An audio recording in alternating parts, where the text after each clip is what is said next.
Okay, let's dive into this. Welcome to today's Explainer, where we are.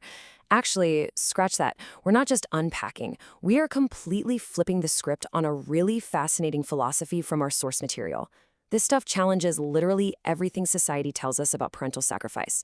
I mean, what if giving 100% to your kids is exactly what's holding them back? Crazy, right? Let's explore how the secret to a great family dynamic, and honestly, your own happiness, might just boil down to a strict mathematical ratio. We're going to rethink the whole shebang, from raising kids to how we view life after 50. So here's our quick roadmap for today. First up, we've got the 30% parenting rule. Then, past mindsets versus future frequencies. Number 3 is the danger of blind prayers. That one is a wild concept. Next, redefining life after 50, and we'll wrap it all up with the law of nature. All right, part 1, the 30% parenting rule and the incredibly fine line between supporting your kids and completely overstepping. Now, what's really interesting about this concept is the math. According to the philosophy outlined in our source, a parent's role should max out at exactly 30%. Yep, 30%, that's it. The remaining 70%, that is entirely up to the child's own effort, their own growth, and their own destiny. The source argues that going over that 30% mark actually ruins the child by violating a strict natural balance. It's kind of like trying to do someone else's push-ups for them. It just doesn't work. So what does this 30% actually look like in real life? Honestly, it's surprisingly little, especially if you're used to the modern helicopter parenting vibe. The source defines it crystal clear. You provide necessary financial backing, and you act as a consultant. Boom, that's all. You support them, you talk things through when they ask, but you do not dictate their actions. Forcing your specific methods on them, that is considered crossing a hard boundary into interference. You're no longer supporting them, you're just getting in the way of their necessary life journey. Moving right along to section 2, past mindsets, future frequencies.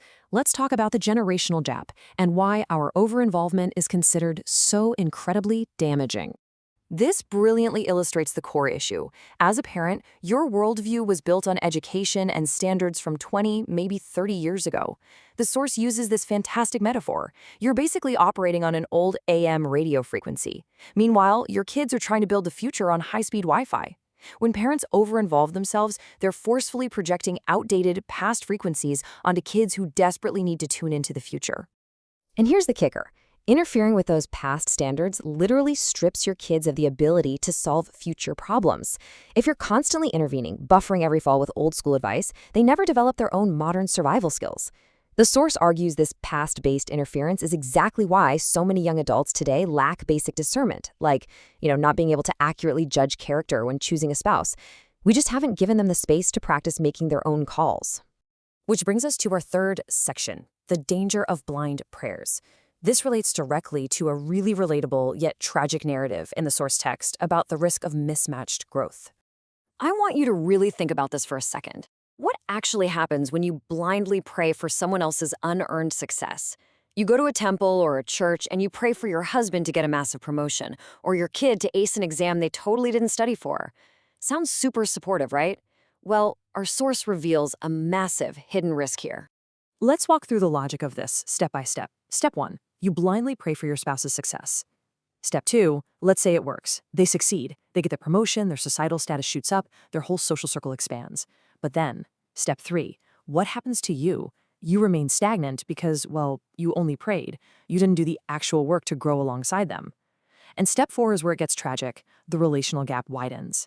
The source explains that when one partner rockets upward and the other stays put, communication just breaks down. Eventually, the elevated partner seeks out peers at their new level, which leads to deep disconnect or even infidelity.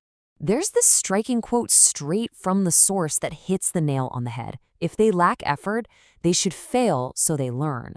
Blindly praying for unearned success twists their fate. Oof, tough pill to swallow, right? But the underlying philosophy is that failure is a completely necessary teacher. Trying to magically bypass failure for someone else through blind prayer?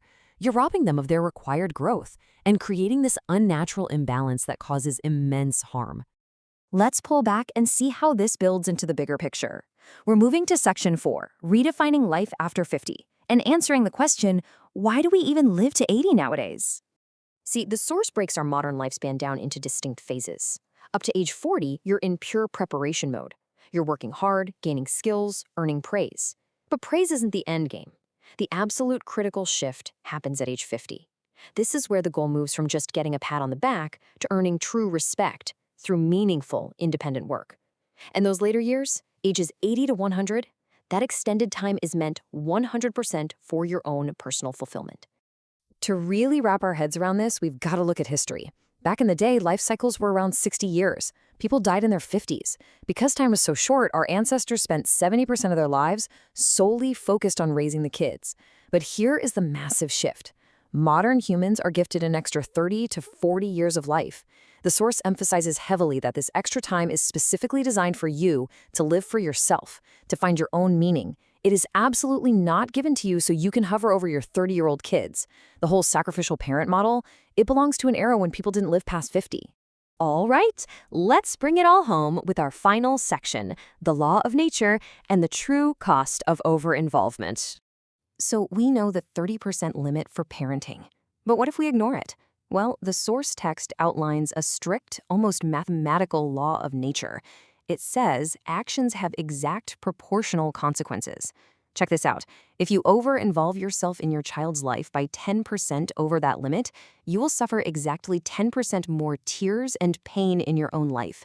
Go 20% over, you get 20% more suffering. Overstepping doesn't just annoy your kid, it mathematically, directly guarantees your own misery. Nature demands balance. So, the crucial takeaway is this final number right here, 70%. If you're only giving 30% of your energy to consulting and financially backing your kids, where on earth does the rest go? It goes to you. This 70% is the immense amount of effort, focus, and energy you absolutely must pour into living your own meaningful, respected life, especially after you cross that 50-year mark. Which leaves us with one final, deeply important question to reflect on today.